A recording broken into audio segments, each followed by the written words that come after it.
Welcome to the UnderMike show with Sam. Excited for the show this evening. We have a lot to discuss.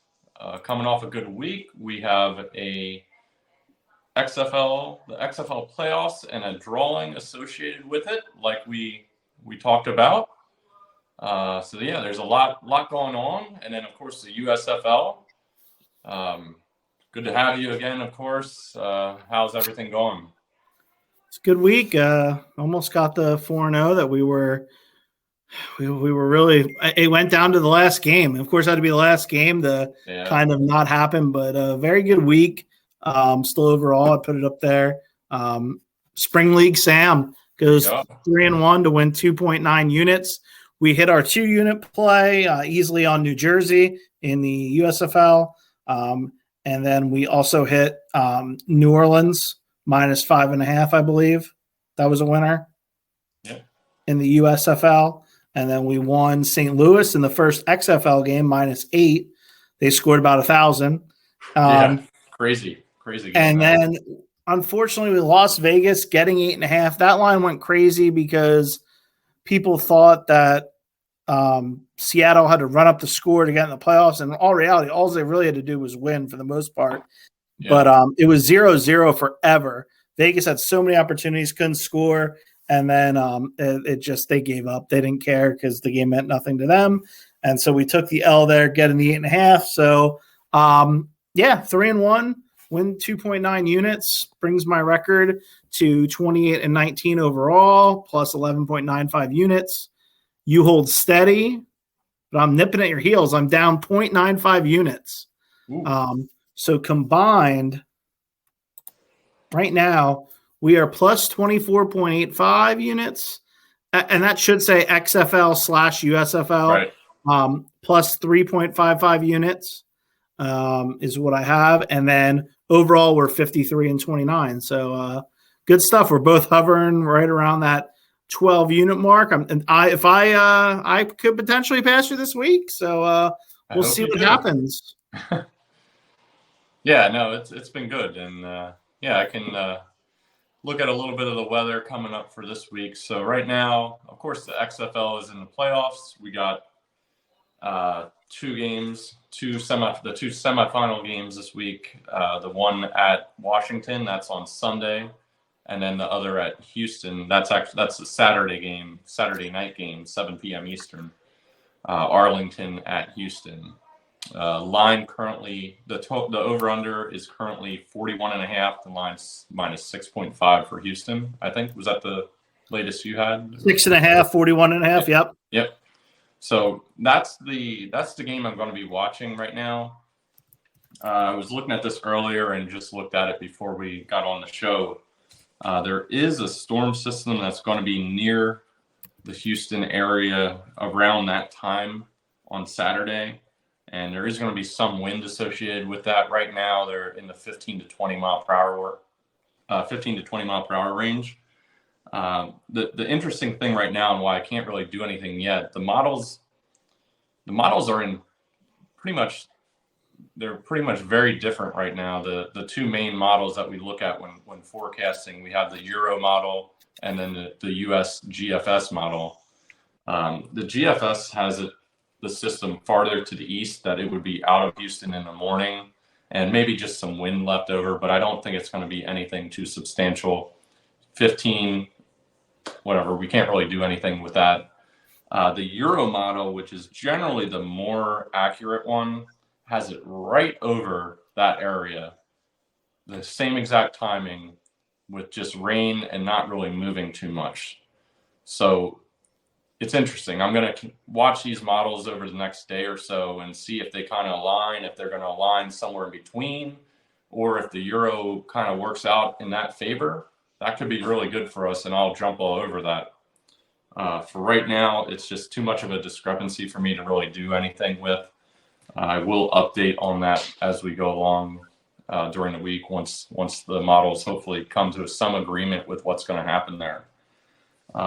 Washington, that storm is kind of coming up the coast, it looks like, or kind of all along the eastern seaboard. It's going to be some pretty heavy rain somewhere on Sunday. Washington right now, it looks like it's probably going to be later on at night.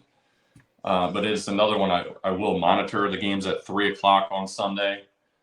So, yeah, we just kind of wait and see on that one and give that another couple days to be sure. But then, of course, we also got the USFL games.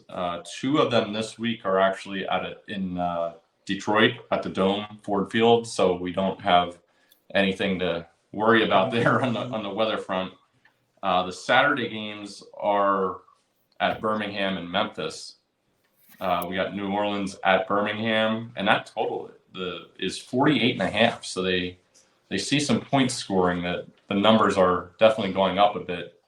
Yeah, So yeah, that right now there's some showers there, and then another thing with the Birmingham game, the models are very different again in that area. The GFS has that system, the same system I'm talking about with Houston. It has it kind of close to Birmingham. There's some very heavy rain forecasted a little bit south of Birmingham, and the Euro doesn't really have the system in Alabama at all. It's like the northern part of the Gulf of Mexico. So we'll see if anything works out where that would shift to the north a little bit. It would be something to look at, but as of now, it doesn't look bad. And then the other game, the Saturday night game, is in Memphis. That is Memphis and Houston.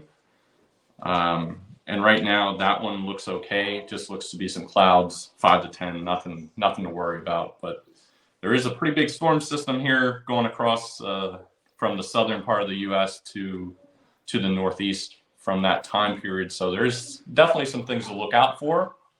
So I will keep everyone posted on any plays. Yeah, the European Euros, it's good to learn that apparently they're better at weather than we are. Yes, absolutely. You mentioned we get them, but usually it's that total 48.5. We've talked about this off the show. We might have on the show. In this league, this USFL league, it's kind of crazy. Like when you score, you kick off, I think, from your own 20. So I feel like when you're watching it, the team that most of the time is already starting the next drive at their like 40 or 45. So it's like it leads, like one score can lead into a bunch. If they both keep scoring back and forth, everybody gets this great field position and they can kind of get on a roll. So that's kind of what we've seen. I'll talk about, might as we can dive into my plays. I got one play in each league this week. XFL is going to be DC -3. These are both 1 unit plays. DC -3. Seattle is coming across country to play DC.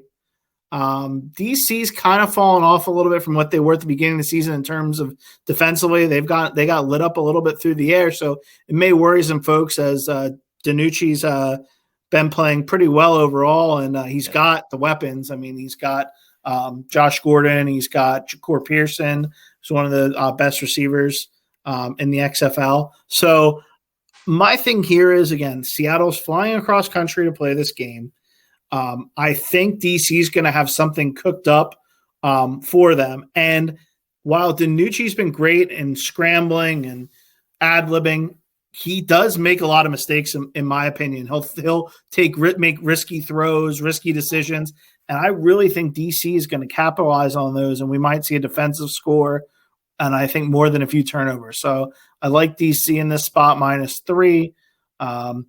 And then my USFL pick is going to be a popular presence again for the third straight week. New Orleans, they're getting 6 against Birmingham, who's coming off that huge win, 42-2. Yeah, at 44. Remember, I played that over 44.5. So yeah, 42-2. 42-2. That's I like this New Orleans offense. Again, I for some reason I'm big on McLeod Bethel-Thompson. Getting 6 here off their team coming off like a thrashing like that, I feel like they're overrated a little bit off that performance. And while Alex Magoo, I think it's Magoo. Let's call him Magoo. Magoo is funnier. Sounds more fun. He played great last week, and he's going to need to because their starting quarterback Jamar Smith is out for the season. So I think we might see a little bit as well as a return to the mean for Magoo. So I like this spot here. New Orleans +6 against Birmingham. So that's my XFL, my USFL pick. I hit both of these. I passed you. So hopefully that comes to fruition. Let's quickly go through DFS last week.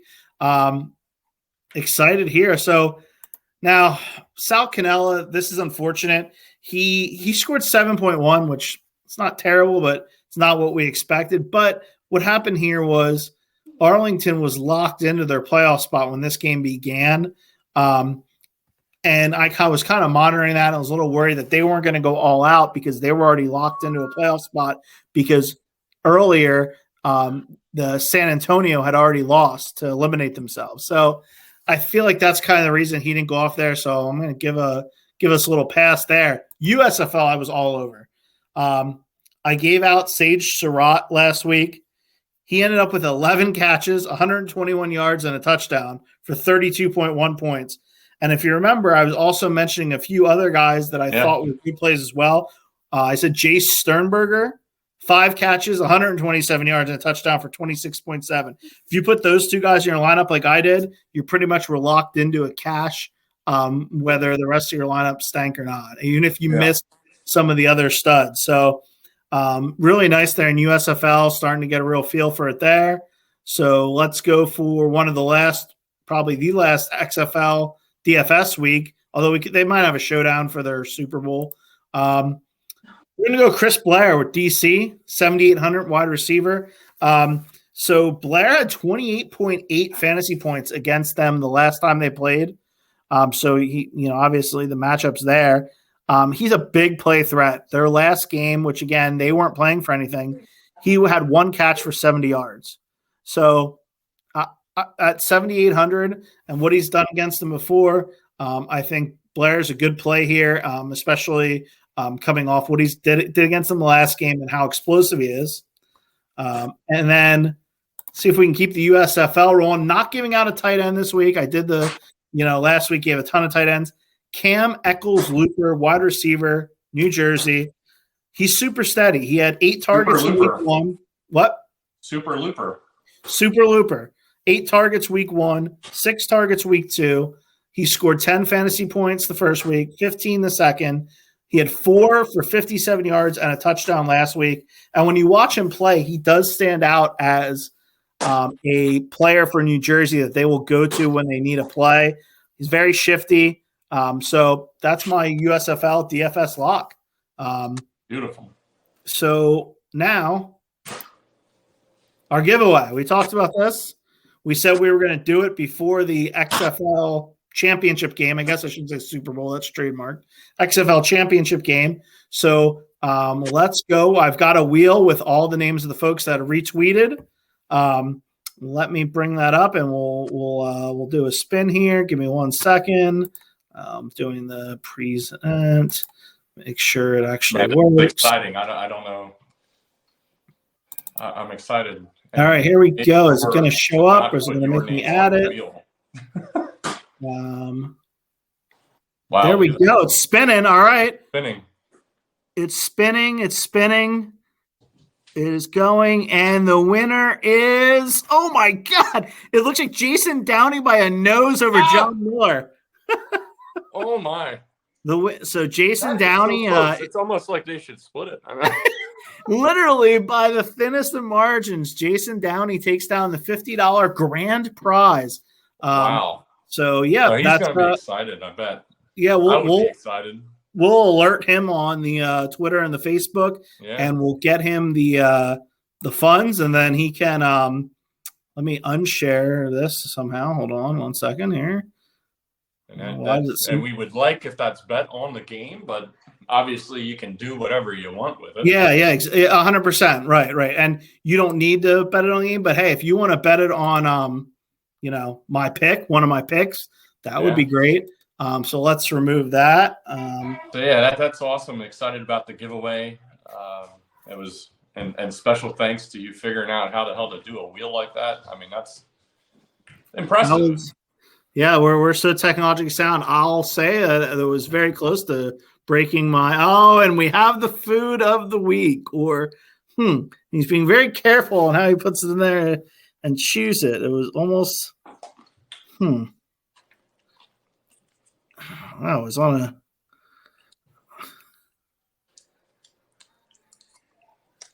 I'm looking. I mean, the spread.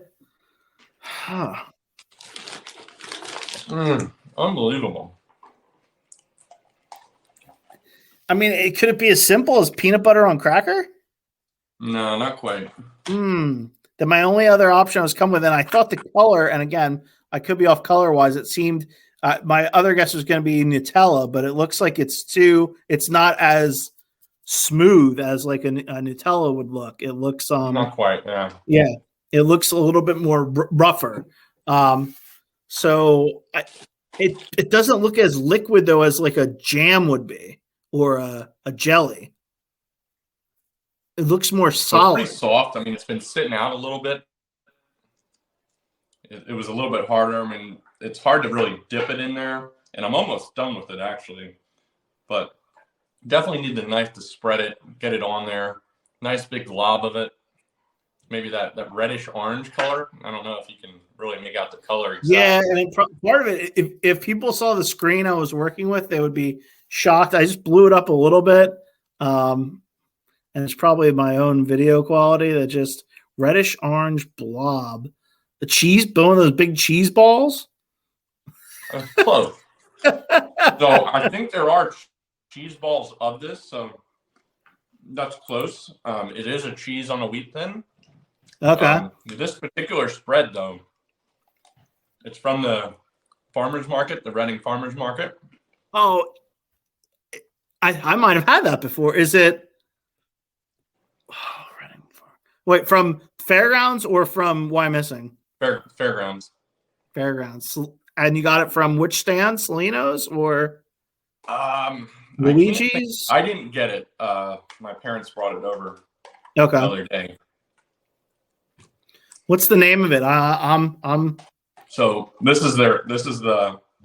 it's from Sammy's Poultry. Okay. Sammy's Poultry. Port wine spread. Okay. Wow. Yeah, and I've had one of those favorite cheeses that I just found out about in the last month. They've been bringing it over, and I can't get enough of it. I've had it on a charcuterie board before. It's very good. Very good. Yeah, it's unbelievable. When I saw the name, I didn't even know what it was. And it's the cheese. It's just very smooth, and it just goes. It's so perfect on like a wheat cracker or a wheat thin, something like that. It just I could just eat it all day long. I should have known since it's Sammy's Poultry. Yeah. I just saw that. I saw the little marking on it. I was like, oh, there it is. But yeah, it's great. Check it out. The farmer's market. That's one of the other things I miss about the Muhlenberg area, being a little far from there. Yeah, you're closer than me, but I'm going to be hitting it up Friday. I'll be home. I'll be working from home in the Reading area, I think, on Friday. So I am probably going to hit up the farmer's market for that purpose. Nice. Get a little. It's tough when you go in there because there's literally 5 or 6 stands I want to go to, and it's just kind of what hits you at that time, what you go with. I could spend so much money there. I mean, when I would go once a week, once every 2 weeks, and there's just so much stuff. I mean, you just do your usual, get some good fruits and veggies, get the produce, and then you can go get a little seafood, and you go if you want donuts, the bakeries, the soft pretzels there. You could go have a diner meal, eat a meal there. You could go to Chatty Monk's, have a beer if you want. It's just so much. And then the lunch meat. I like the lunch meat at a couple different stands. I go Smokehouse meat, Smoketown meats. Unbelievable. Monte Laro makes some great Italian sandwiches. There's a pizza place that's just like nostalgia, Johnny's Pizza. It's nothing special. It's just been there for 40 years. And it's like, if you've had it before, you're like, you know what it is. And it's not amazing, but it's just it's like home. It tastes like home. And then there's one stand I don't go to. The food's meh. The guy don't like me. And then there's I even went, there was a stand, I don't know if it's still open or not. It just opened, I think, when I was there like 3 months ago, Caribbean food. Yeah, and that one. It was so good. I got I think it was Caribbean. They said I got like a baked mac and cheese and like maybe an oxtail or something. I don't know. I ate it. It was tremendous. There's so many good things there. You got jambalaya, like different areas, different countries, foods, like different areas, different areas of the U.S. Like there's the one, I forget the one stand by the one door where it's like the Vietnamese jambalaya. Yeah, like Orleans a golf theme. But yeah, so much good stuff. I miss it. I get there like once every 2 months now. So that's good. Yeah. Another nice snack here. Try to keep up with that. So. If you're trying to get more of these great food segments, subscribe at YouTube to the UnderMike Show and follow the UnderMike Show on Facebook. You can follow UnderMike at UnderMike626 on Twitter. Yep. And you can follow me at the Real SCAV on Twitter if you wish. So I think we covered everything. We're hopefully another bang up week, and I pass you, and that motivates you to force some weather. Well, we don't force anything here. We check the forecast and do what we got to do. So if there's not going to be anything to bet on, we don't. But unless if we're drunk, then we find. Yeah. And I just bet 4 overs and lose everything. So. But anyways, no, it's been a lot of fun, and this was kind of started in the NFL, and then we saw these other football leagues come along, and why not keep doing it? Keep doing the XFL, get through to the USFL, and then we don't have that much time off, and then before you know it, college will be starting again, and that's where we'll and we've been profitable, so that's all that matters. And that's the thing, and I pretty much. I didn't think it was going to be any other way. I had a lot of confidence in what we do. And, it's been going really well. Looking forward to another good week. And XFL championship, you got the semifinals, and then the championship, the USFL. We got, what are we at, week 3 now? Week 3, yep. 7 more weeks of that. Yeah, so. And we'll have a championship pick next week. Yeah. So, yep. Yeah, that's all we got here. So we'll be back next Wednesday as usual. See you later. Sounds good to me.